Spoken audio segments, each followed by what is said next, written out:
I'm Namrata Kapoor. I work at the Indian Institute for Human Settlements, and I'm working with Sudeshna on her project on metropolitan development and land-based finance.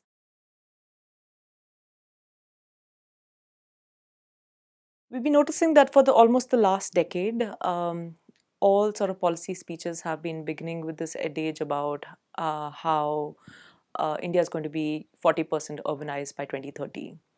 And now, an obvious inference that ensues from this is that our cities are going to require an increase in infrastructure and housing, because there's going to be a lot of population influx, and all of these people are going to need to live and have services provided for them.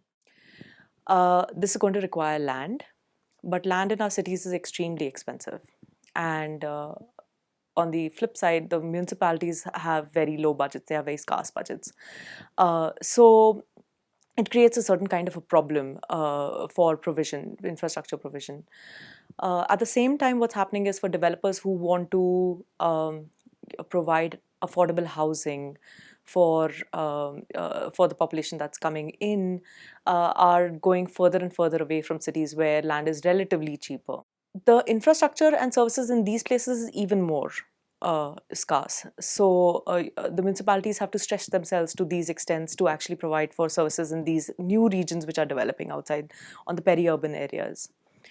Now, in comes land-based financing, where it promises to make the problem into its own antidote, where land is being asked to be leveraged, like municipal land is being asked to be leveraged and monetized to provide for these services. At the heart of this process is the question of value.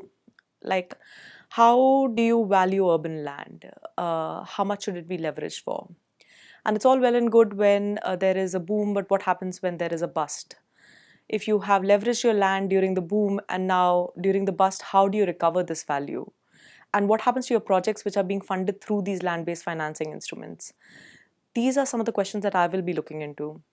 And I feel like these questions are important because they help us think about the social and the economic risks that are involved in these kind of financial processes.